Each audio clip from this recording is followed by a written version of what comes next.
Hello all, I am Sabi Agrawal. Welcome to my channel. Today we are going to learn about India and its physical features. India is a land of diversities, great mountains, plains, plateaus, rivers, peninsula, coastline, etc. All these constitute to the topography of our country. By topography we mean the artificial or natural features of any area. India is the seventh largest country in the world after Russia, Canada, China, Australia, Brazil, USA. India accounts for 2.4% of the total surface area. If I talk in terms of area, India extends to an area of 3.28 million square kilometers.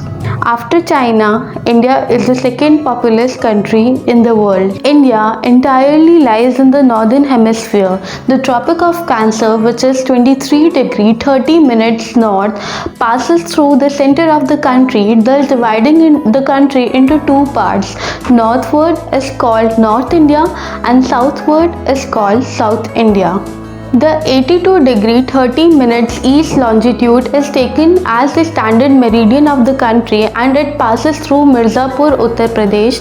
It is taken as the central meridian or the standard meridian of the country because there is a time gap of almost 2 hours between Gujarat and Arunachal Pradesh. It more or less passes through the center of the country and it is also said to be the local time or Indian Standard Time of the country. India is also known as a peninsular country as it is bound by water bodies on its three sides as Arabian Sea in the west, Indian Ocean in the south and Bay of Bengal in the east. Talking about India's neighbor, India shares its boundary with 7 countries that are B square C MNP. Easy way to remember them: B square Bhutan, Bangladesh, China, Myanmar, Nepal and Pakistan.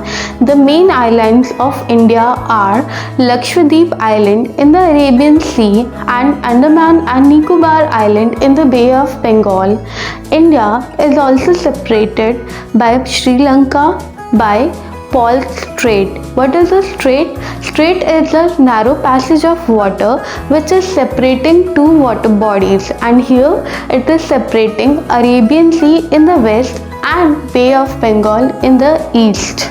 India is a land of physical diversities. In some areas we will find high mountain peaks, while in other areas we will find fertile plains which are formed by the deposition of rivers. We can divide our India into 6 major physical features, which are the northern mountains, the northern plains, the peninsular plateau, the Indian desert, the coastal plains and the islands. Now, before learning about northern mountains, let us learn few terms which are pass. What is a mountain pass? It's a natural gap or a route between a ridge or a hill, a route or a gap where one can navigate. Second, valley. What is a valley? It is a depression or a flat land between two elevated land.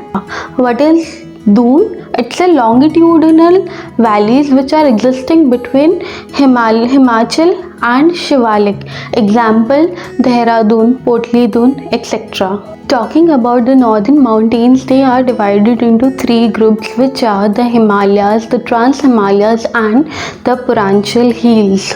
Talking about the Himalayan mountains, they are the Young-Fold mountains. They are the highest mountain range in the world. They run in east-west direction from Indus to Brahmaputra river along with the northern boundary of India, covering a distance of 2,500 kilometers.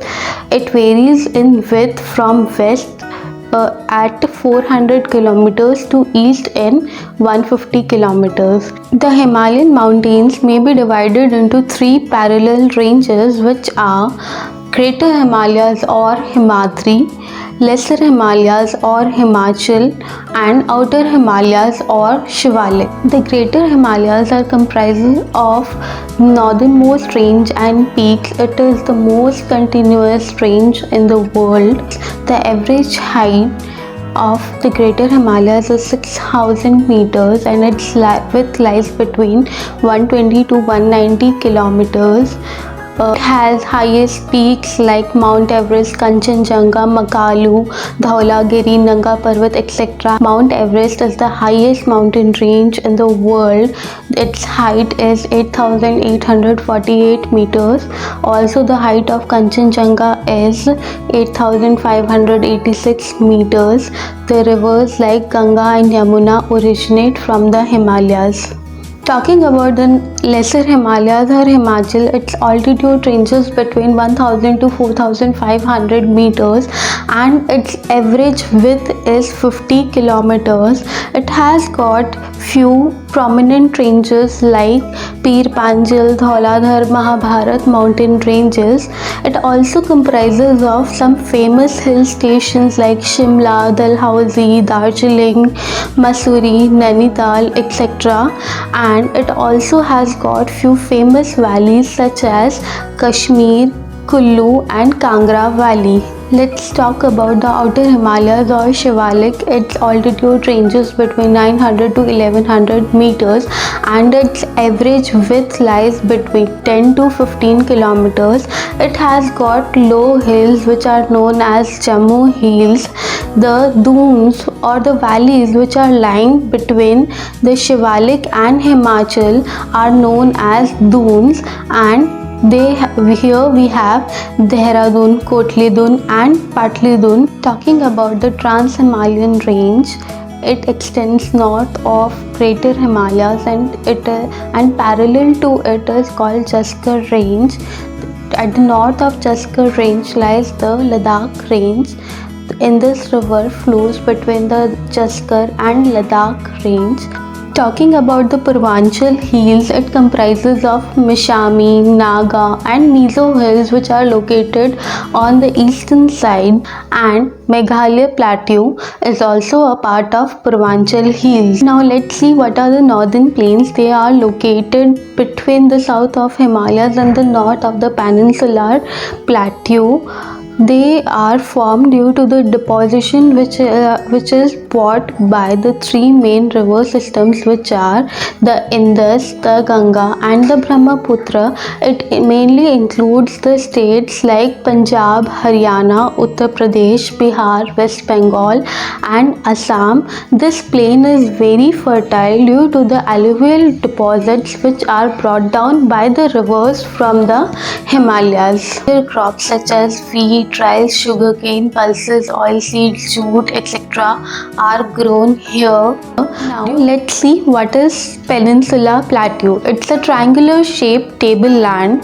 It is a part of ancient landmass called Gondwana land. It covers an area of nearly 5 lakh square kilometer. River Narmada divides the peninsular plateau into two parts, namely Central Highland and Deccan Plateau. Talking about Central Highland, it extends from Narmada River and the northern plains. The important mountains here is Aravallis, which extends from Gujarat through Rajasthan to Delhi. The highest mountain peak in the Aravalli Hills are Guru Shikhar, which are near Mount Abu. Malwa Plateau and Chota Nagpur Plateau are part of Central Highland. What is Deccan Plateau? Deccan Plateau is separated by a fault from Chota Nagpur Plateau. It is formed due to volcanic eruptions. The portion of black soil or the area possessing the black soil is called Deccan Trap. The soil is very much suitable for cotton and sugarcane cultivation. Let's see what are Indian deserts. They lies in the western margin of Aravalli Hills. They are also known as Thar deserts. They are the 9th largest desert in the world. They cover states like Gujarat and Rajasthan. The weather condition over here is semi-arid and arid. It receives rainfall of less than 150 millimeter per year. The vegetation cover is quite low and it has got thorny bushes. Luni is the only river which flows in this area. The coastal plains are divided into two parts, which are western coast and eastern coast. Western coast is a narrow belt which runs along the Arabian Sea. It stretches over to 10 to 20 kilometers wide. It is also further divided into three sectors, which are Konkan coast, Karnataka coast and Malabar coast. Konkan coast extends from Mumbai to Goa. Karnataka coast extends from Goa to Mangalore, and Malabar coast extends from Malabar to Kanyakumari. Talking about eastern coast, it runs along the Bay of Bengal. Its average width is 120 kilometers. It is wider than the western coast. The northern part of eastern coast is known as Northern Circle, and whereas the southern part is known as the Coromandel coast. Eastern coast is marked by rivers such as Mahanadi, Krishna, Godavari, Kaveri, etc. Let's see the last physical feature of India, that is the islands. India has got two groups of main islands. There are 204 islands in Bay of Bengal, which are known as Andaman and Nicobar Island, and 43 islands in the Arabian Sea, which are known as Lakshadweep Islands. Talking about Andaman and Nicobar Island, they extend from north to south in the Bay of Bengal. They are bigger in size. There exists an active volcano in the Barren Island, which is also a part of Andaman and Nicobar Island. Lakshadweep Islands, they are near Malabar coast of Kerala in the Arabian Sea. It covers an area of 32 square kilometers. Kavaratti is the capital of Lakshadweep Island. I thank you all for watching this video. Please hit on the like button and subscribe to my channel to view more videos.